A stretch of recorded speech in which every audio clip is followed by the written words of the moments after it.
This is Tom Dillon, the Lifetime Liberal, and today is Thursday, February 28th, 2019.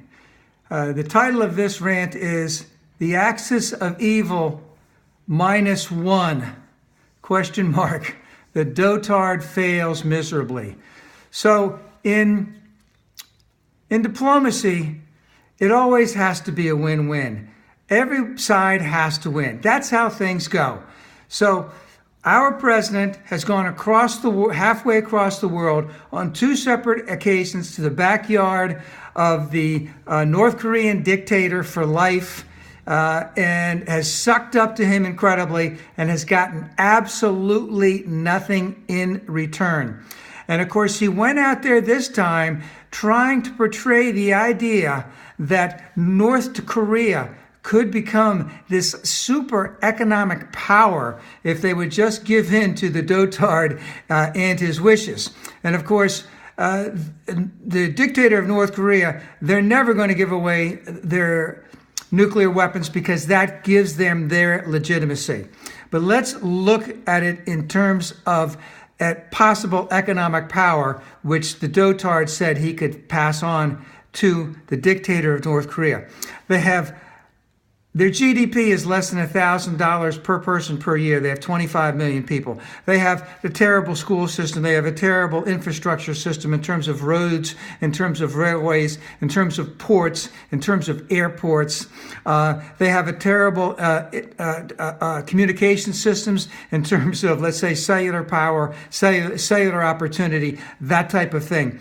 All right, they're a very, very backward country. We don't know what their educational system is. All right, and to say that they could become an economic power, I mean, how much would need to be invested in their country just to get them to the point where they can be competitive in terms of putting out goods and services that can be bought throughout the world? It would take a decade, if not decades, to even get them up to that point. They're so far behind.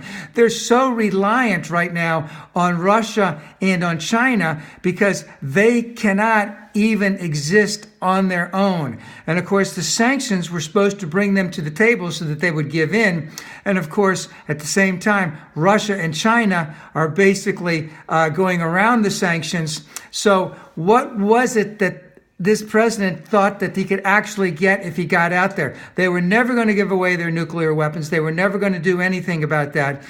Their opportunity, and of course, if they had done anything like trying to be a super economic power, that would mean that the dictator for life, Kim Jong-un, would have to cede some power as businesses would be coming in, people would be coming in, information would be flowing.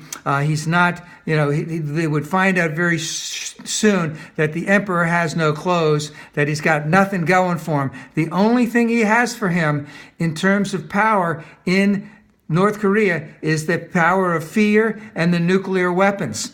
All right, and this president went out there twice and got absolutely nothing. He's going to brag that he walked away from it, but you never even go into these situations unless you already know what the outcome is going to be.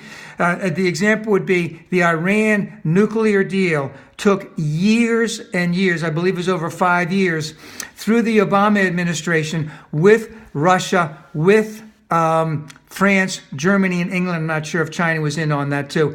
But all of them were there with Iran, and they worked out a deal. This can never happen in this country. We need to we need to accept that this guy has absolutely no idea what he's doing.